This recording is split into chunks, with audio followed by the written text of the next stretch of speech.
जालना में राजमठ में अवस्थान है। महानवमी का दिन आया तो रात को ही देवताएं पहुंच गए भगवान जी के पास में। कहते महाराज साढ़ा दिन आ गया कल थे और तुसी हले थे। महाराज कहते हैं कि कोई नहीं, तुम अपने टाइम पे अपने हिसाब से आओ। हम तो देवताओं ने भगवान जी को बोला कि महाराज हमारा भोग का दिन है और जहां पर हिंसा होती है ऐसी जगह पर महात्मा लोगों ने नहीं रुकना चाहिए। अब भगवान जी ने यदु मुनि का वेश स्वीकार किया हुआ था। महाराज बोल कहते ठीक है आप गांव में आओ, हम निकल पड़ेंगे। महाराज सुबह सुबह तड़के सूर्योदय से पहले जालना के राजमठ से निकले और जिधर वन देव है वहां पर भगवान श्री चक्रधर अपने भक्तों के सहित निकल पड़े और देवताएं रास्ते में मिली, भगवान जी को नमस्कार किया और भगवान जी ने सारा दिन वन देव के अंदर उधर बिताया। शाम सूर्यास्त हो गया, उसके बाद में भगवान श्री चक्रधर महाराज जी वापिस राजमठ में आए। कहने का तात्पर्य इतना ही है कि आज का जो महानवमी का दिन है, आज के दिन देवी देवताओं को लोग बलि चढ़ाते हैं। आज वो समय रहा नहीं, इसलिए जहां पर हिंसा होती है ऐसा समय आता है तो वहां पर भगवान के जो साधक हैं, साधकवंत हैं, उनके लिए भी दिए कि उन्होंने ज्यादा से ज्यादा पूजा पाठ स्मरण इसके ऊपर ध्यान रखना चाहिए। आज के दिन बाहर नहीं जाना चाहिए क्योंकि देवताएं बाहर अपना भोग लेने के लिए बाहर निकलते हैं।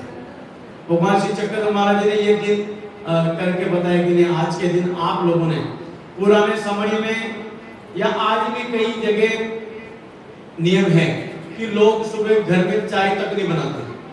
जिस गांव के अंदर मेरा जन्म हुआ उस गांव में भी एक नियम है कि आज लोग सूर्य उदय से पहले ही अपना घर छोड़ करके जंगल में चले जाते हैं और वहीं पर भगवान जी के विशेषों को लेकर जाते हैं। सब परिवार मिलकर के भोजन बनाते हैं, भगवान जी को उपहार दिखाते हैं, मंदिर की जो पूजा है उसको भी लेकर के जाते हैं, शाम को जुलूस लगाकर वापस गांव में लेकर के आते हैं। तो हम लोगों ने भी ज्यादा से ज्यादा आज के दिन पूजा पाठ स्मरण पर ध्यान देना चाहिए क्योंकि ये देवताओं का दिन है। दूसरा संन्यास दीक्षा है। संन्यास दीक्षा के विषय में भगवान श्री चक्रधर महाराज ने बहुत सुंदर शब्दों में बहुत सुंदर सुंदर लाइनें बोली है, लेकिन पता सबको है, लेकिन तुझा है तुझे पास ही पर तू जगह विसर रहा है।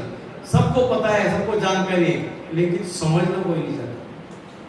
भगवान श्री चक्रधर महाराज जी का निवास पैठन में, भगवान जी के साथ में सारंग पंडित घूमने के लिए निकले,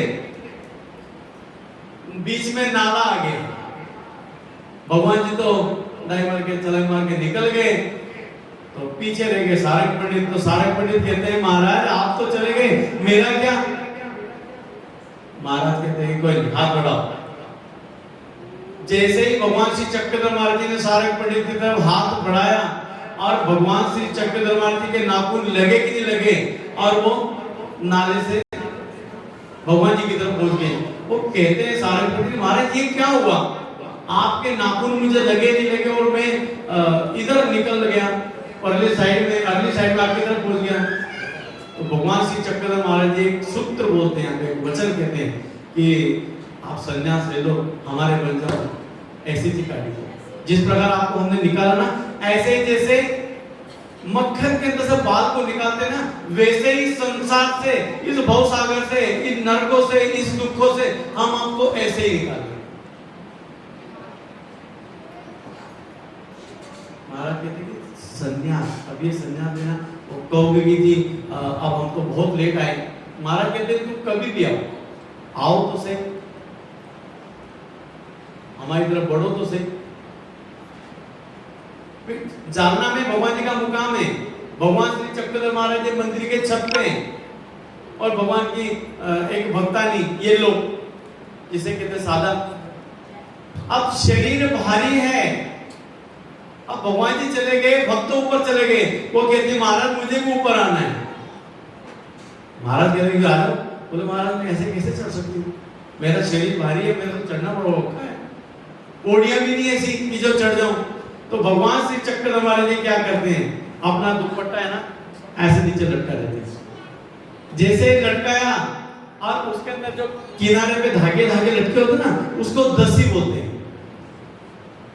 सादा माता उस दसी को पकड़ती है, उस चादर को पकड़ती है, उस कपड़े को पकड़ती है और उस कपड़े को दसी को हाथ लगा नहीं लगा और सादा माता ऊपर आ गई।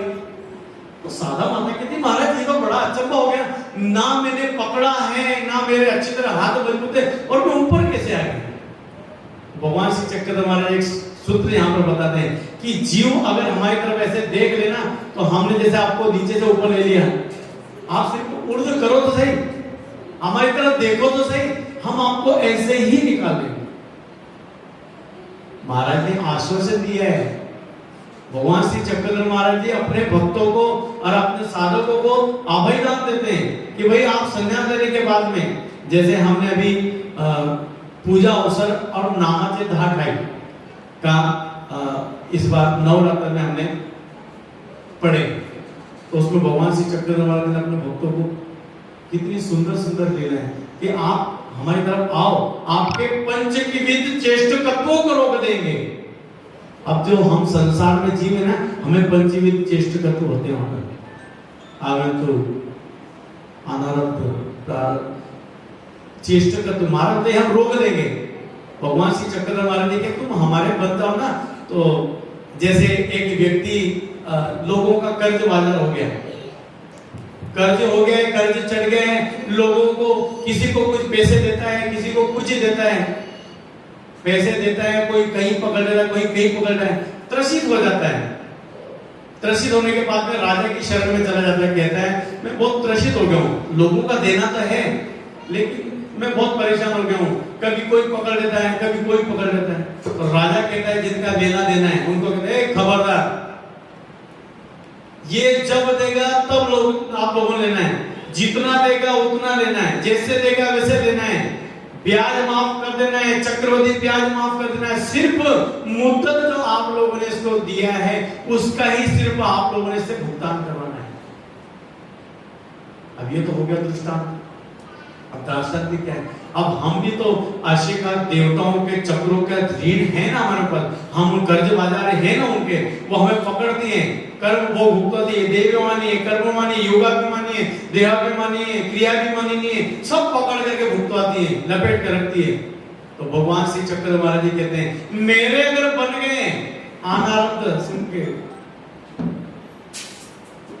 प्रारब्ध, कहते हैं कि आपके मानसिक वाचिक को हम संन्यास जो व्यक्ति ले लेता है उसकी पूरी फाइल बंद करवा देते हैं, सिर्फ जो प्रारब्ध कर्म हो चुके हैं उसका भुगतान आपको करना पड़ेगा। और क्या चाहिए, अब तुम 70 की उम्र में आने के बाद में कहेगी जी सारी जिंदगी में जो किया वो माफ करवा दो, तुम्हारा कैसे, ऐसे नहीं,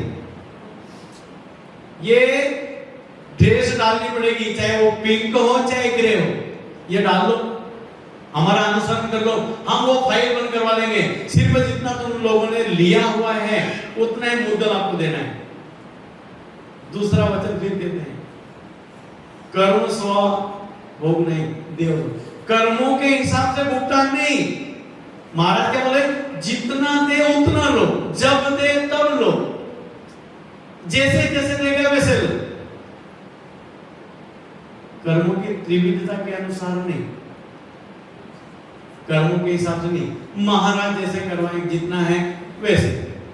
तीसरा महाराज और एक आश्वासन देते हैं कि आपने अगर हमारा अनुसरण कर लिया तो आपको हम क्या करेंगे, नरक की ओर नहीं जाएंगे, देवता फलों में नहीं जाएंगे, हमारी शरण ली है, हमें अनुसरण किया है तो हमें ही आप प्राप्त होंगे। ये 3 आश्वासन उद्धर के अंदर भगवान श्री चक्रधर महाराज जीवों को देते हैं। तो जो अनुसरण कर लेता है, परमात्मा की राह पे चल पड़ता है, तो उसको ये 3 लाभ प्राप्त होते हैं। तो हम लोगों को भी प्रयत्न, अगर आपको समझ है, जानकारी है, तो हमने ज्यादा घर में रह करके पूजा पाठ स्मरण विधि पे रहना चाहिए और रोज महाराज को प्रार्थना करते। महाराज त्याग महाराज ने 3 प्रकार के बताए हैं, मल त्याग, अनिष्ट, स्वतेजाय और कुष्टि वासना। महाराज कहते हैं कि नहीं छोड़ सकता तो सब कुछ, तो कुष्ठी वासना का त्याग तो भी कर। कुष्ठी वासना, जैसे वो कोड़ी का दृष्टांत भगवान श्री चक्रधरमाल जी कहते हैं, और उस टाइम में कोड़ी एक ही बात पकड़ता है, बहुत सारी बातें उसके दिल में नहीं होती। वो कहता है कि भगवान तू मेरा और मैं तेरा, देव माझा मी देवाचा। महाराज कहते कि इतनी भावना से भी अगर तूने अनुसरण कर लिया, मेरे मार्ग पे लग गया, तो भी हम तुम्हारा अनुसरण स्वीकार में कर लेंगे। महाराज ने बहुत बड़ी आपसे सिर्फ क्या है, आप मेरे और मैं आपका, बस। तो आज जो है ये क्या है, अब हम बहुत ज्यादा चर्चा तो कर नहीं पाएंगे, बहुत ज्यादा विधि तो नहीं, लेकिन एक भाव जरूर दिल में रखना है कि महाराज देव माझा और मैं, प्रभु मेरे हैं और मैं प्रभु का, बस। इसके अलावा दूसरी भावना दिल के अंदर नहीं आई तो परमात्मा आपके निश्चित ही होंगे और परमात्मा आपको प्राप्त होंगे ही, इसमें कोई शंका नहीं।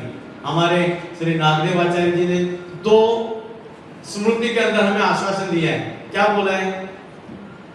एती चेदी वेशेदी भले आती। आप हमारा वेश भी स्वीकार कर लोगे, भगवान जी के कपड़े भी परिधान कर लोगे, तो आपका भला ही भला है। ये एक। और दूसरा, श्री नागदेव आचार्य जी कहते हैं कि जिसको बहुत ज्यादा ज्ञान नहीं है, महाराज आचार्य जी कहते ठीक है, नहीं हो तो नहीं चलेगा, लेकिन एक बात उसके अंदर चाहिए, क्वालिटी चाहिए, 5 नाम स्मरण करते हुए अपना जीवन व्यतीत कर देना, तो परमात्मा कहते हैं कि उसको परमात्मा मिलेंगे, इसमें कोई शंका नहीं है, उसको परमात्मा मिलेंगे ही, इसमें कोई शंका नहीं। लेकिन उसके लिए 5 नाम स्मरण करते हुए करना चाहिए। नहीं संन्यास कपड़े धारण कर लिए और रोज फोन लगाकर घर पे चिंतन कर रहे हैं, हाँ जी इस बार खेत में क्या लगाया, बच्चे की शादी हो गई क्या, उसकी नौकरी लग गई क्या, फिर भगवान से अपेक्षा नहीं करना। तब अगर आपने ऐसे किया तो परमात्मा को खंती आती है, महाराज को नाराजगी आती है कि मेरे घर का खाता है, मेरे दान का खाता है और संबंधियों का चिंतन करता है। और ऐसे जो व्यक्ति करता है तो जो खिलाते हैं, पिलाते हैं, भजन करते हैं, पूजन करते हैं, उनके घर में बेल जा करके प्राणी बन करके उसका ऋण मुक्तता करनी। इस बात का ध्यान रखें। कर्ज होता चढ़ता है, तुम लोग भोजन करवाते हो, भिक्षा लेकर के आते हो, पंक्ति लेकर आते हो, और हम यहाँ अपने संबंधियों का चिंतन करें बैठे बैठे, तो महाराज की गवारानी संबंधियों का चिंतन करता है। बन बेल, इसका घर का खाए ना, उसकी जो ऋण चढ़ा हुआ तेरे ऊपर, जो कर्ज चढ़ा हुआ हो मुक्त से। तो भगवान जी का अनुसरण लिया है तो महाराज का ही चिंतन, महाराज का ही भजन, महाराज का ही पूजन, सब कुछ महाराज के लिए, जीना उसी के लिए और मरना उसी के लिए। अब मारना तो मार दे, तारना है तार ले, बीमारी है, दुख है, तकलीफ है, वो तो गृहस्थ जीवन में भी आती है, कोई संन्यास लेकर के आती है ऐसा कुछ नहीं, घर पे भी आती है। तो वहां की जगह यहाँ आगे तो क्या बिगड़ा, क्या मारना है तो मार दे, तारना है तार दे, लेकिन अब मैं तेरा हूं तू मेरा है, बस। इस भावना से भी अगर जो अनुसरण कर लेता है परमात्मा उसका निश्चित बेड़ा पार करेंगे। तो आज हमारे बीच में दादाजी का लक्ष्य मुनि दादाजी का आज पूरा लक्ष्य हुआ। सिर्फ इतना ही लक्ष्य नहीं है, ये एक लक्ष्य था संन्यास। अब हमारा लक्ष्य भगवान का ज्ञान प्राप्त करना, भगवान जी का ज्ञान प्राप्त करना और भगवान जी का प्रेम प्राप्त करना, ही है हमारा लक्ष्य। परमात्मा की प्राप्ति करना, यही हमारा आगे लक्ष्य है और होना चाहिए। लेकिन उद्यम करना पड़ेगा। उद्यम में दारिद्र्य नास्ति, उद्यम करने वाले व्यक्ति की दरिद्रता दूर हो जाती है। अब हमें भी दरिद्रता है, क्या है? पुनः संबंध की दरिद्रता है, प्रेम संबंध की दरिद्रता है। तो हम उद्यम करेंगे तो महाराज हमारा ये ज्ञान साधन देंगे, महाराज अपने ज्ञान का योग ला के देंगे, अपने प्रेम साधना का योग ला के देंगे, प्रेम का अधिकार इसमें कर देंगे। और मोह कल नास्ति, मोह देने से लड़ाई झगड़ा खत्म हो जाता है। और एक कहते हैं स्मरणे पाप नाशिति, स्मरण करते रहो, भगवान का चिंतन करते रहो, जितने पाप है उसका क्षय हो जाता है, क्षीण हो जाते हैं, नाश हो जाता है। तो आज के दिन आप सबको दादाजी के अनुसरण की, महाराज आपको भी ऐसा योग ला करते। अगर आपकी तलमल है, आपकी इच्छा है, तो महाराज आपको अनुसरण का योग ला करके दे। और दादाजी का जो अनुसरण हुआ है तो महाराज इनका अनुसरण सिद्धि लेकर जाएं, इनको ज्ञान उपाय, प्रेम उपाय घड़वाएं। महाराज अपना ज्ञान दान दे, प्रेम दान दे, भक्ति दान दे, सन्निधान दे और अपूर्व विधियों का योग ला करके दे। ऐसे महाराज के चरणों में दादाजी के लिए प्रार्थना। और आज जिनकी क्रिया है, सीमा दीदी इनको भी महाराज ऐसी ही विधि, ऐसी ही क्रिया आगे ज्ञान अन्नदान की, मार्ग की सेवा की विधियां उपलब्ध करवाते रहे हैं। उनको बहुत बहुत मल्होत्रा परिवार को मुबारक। और हाँ, अगली सूचना 25 अक्टूबर को श्री चक्रपाणी महाराज जी का जन्मोत्सव पंचावतार अवसर के द्वारा मनाएंगे। पंचावतार अवसर ललन भैया हमारे हैं, अपने गुरुजी के शिष्य यूपी में रहते हैं, वो भी विशेष रूप से आने वाले हैं। उनकी क्रिया जरा 1 महीने लेट हो गई। उनकी पंक्ति रखी थी, अवसर रखा था 3 सितंबर का, लेकिन 3 सितंबर को अपने सुरेंद्र भैया अनुज जी का हो गया, तो उनकी जगह फिर उनका 25 तारीख का अवसर। तो आप सबने हमारा कर्तव्य है कि हम रिश्तेदारों के जन्मदिन में पहुंच जाते हैं। भगवान जी के जन्मदिन में पहुंचे तब तो बात है, कहीं भी हो अपने रिश्तेदार में जन्मदिन कोई भी तो हम पहुंचते ना, तो महाराज के 5 अवतार के जन्मोत्सव पर हमने पहुंचना चाहिए। और उस दिन भगवान जी की लीलाओं को, उनके निशानों को, उनके भक्तों को, उन्होंने किन किन को ज्ञान दान दिया, प्रेम दान दिया, सन्निधान दिया, किन किन का योग आया, कितना टाइम रहे, उस चीज का सबका स्मरण हमने करना चाहिए। तो अब हम लक्ष्मण दादा को जोली पात्र और शाल दे देंगे, और फिर जिन लोगों ने तिलक करना है वो भी तिलक करें, और उपहार की व्यवस्था हो गई तो उपहार लेकर के आए।